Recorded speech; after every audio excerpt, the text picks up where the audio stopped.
Robert, how are you? Welcome to the show. Well, we're pretty lucky to have you here. Doctor, can you explain a little bit about your research? Well, Barth, America, as we all know, is famous as a melting pot. Many diverse ethnic groups have been thrown together suddenly, and this leads to bigotry and name-calling. The origins of various racial prejudices are what we are trying to put an end to and stop stereotyping once and for all. There's probably too much of that, more than we even need. That's up for grabs, I think. So you studied various nationalities just to find out, you know, how people become prejudiced against them. Is that it? Exactly. All races are alike. We are all the same. Does that apply like to the Dago also? What I'm saying is, you know, to all. Yes, I think all I understand. encompassing. Well, let us start with the Italians. After examining the bone structure of the Italians and various other people, we find the only differences between their bodies and the other races was in the knuckle and fist area. Sure. We found that the bones were developed broader and heavier and stronger, and we found the musculature of the upper arm and shoulder was much bigger and much better developed. The fists and arms of Italians are designed for hitting. Italians enjoy hitting. Yeah, is this the only feature that really separates Italians from perfectly normal people? Yes. I'd say that, and a definite tendency towards overweight. Their weight problem is probably a subconscious one, but it is harder to dispose of a body in a car trunk or a barrel if it's fat. I mean, now this is a recurring nightmare with many Italians, and it may explain all the hitting, you know. Yeah, absolutely. So in other words, fists and a desire to hit, and the large stomach and large body, really large fist, large body would be the main, really the only differences between, as I said before, normal people and Italians. Yes, and also their inability to learn English. Tests show that Italian tongues are thick at the back, you see, and this causes a strain on the throat muscles and gives them a definite tendency to speak in monosyllables and grunt a lot. I'll be darned. What did your studies show about other groups? Why zero in just on the... Well, that's strange you should ask, but we studied the electrocardiographs of our Jewish friends and tried to learn about the Jewish aversion to alcoholic beverages. They don't drink a lot, do they? No, Jewish people don't like to drink, but we... They're afraid they'll have to pick up a tab. Hey, why single out tab? Could be a Diet Pepsi. Could be a Diet Pepsi just as easily. Ah, that was very funny. Yes. Or Fresca. I'm joking because we Have did nothing against tab. Yeah.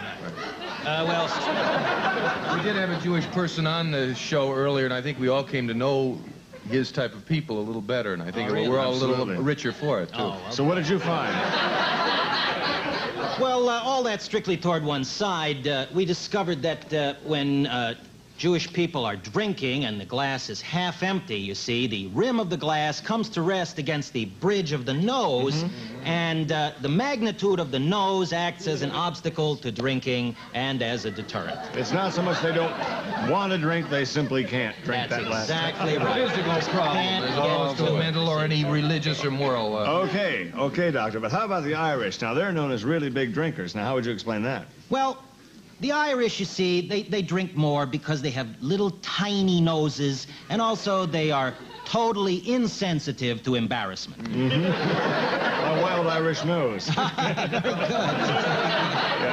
another question, why do they wear green so much, or does it just seem that way? No, that's a very good question. You see, the Irish are basically a bunch of bog-trotting potato farmers, and they see green grass and they figure, why fight it? No. Just the opposite of the Italians, of course, who would love to fight it. Excellent. At the drop of a pizza. That's great. Well, very interesting. What other peoples have you studied? What have you found? Well, the Chinese, you see. Now, this is very fascinating because, you see, the skin of the Chinese, and particularly in the area of the hands and the palms, is highly water resistant. I'll be darned. Which gives Chinese people a much higher tolerance for doing laundry. That's fascinating. Truly fascinating. I understand that shortly after making that study, you had to go back and restudy it again. Am I right? Does he have to be here? No, wait a second. What about Japs now? Please, you are referring to the Japanese people.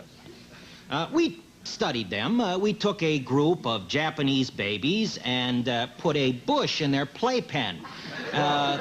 One by one, they began pruning the bush. Actually happened. And several of them actually began trying to hide behind it. We also found that the Japanese enjoy the feel of leather and straps around their necks, which explains why they enjoy wearing cameras and binoculars. Of course, and the little flight bags, of course, around the arm. Absolutely. You see that everywhere.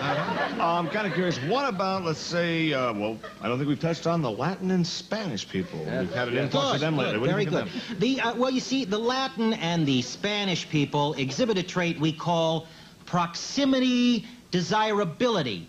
Now, this is the need to be near others of their own kind. Now, we found that their houses are smaller, but their families are bigger, you see, and this may account for greater numbers of Latin people who live in, say, the same basement or ride all in the same old beat-up Chevy. Doctor, these are absolutely fascinating findings, and I'm curious. I'm sure it's been a long time. How long have you been involved in these studies here? Almost 6 months. 6 months. Of course, really the last 3 months being the heavy part. The first part was getting the office together, of course. I guess the ultimate question I have to ask you, what nationality are you? I am Polish.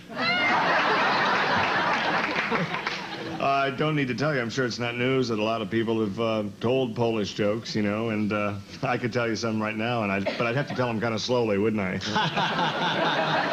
I don't understand that. Okay. No, I'm concerned. I'm pretty concerned with Poland. I read the paper every day. I try to get international papers. Saw where a large hole appeared in Warsaw, and they said the police were looking into it. What did they find? Not much. But seriously, the Polish people have long been the brunt of some really cruel jokes, I think, and I just wonder, what are your findings in that area? Well, I have done a lot of studies on my people, and all of our research indicates that Polish people tend to be bright, perceptive, and highly intelligent. Well, Dr. Kaczynski, you certainly are a living testimony of your own people, and I wish we could meet a couple more people like you. In fact, if we had 3 of you like you, we could change this light bulb. Appreciate you coming by, and we'll be right back after this important word.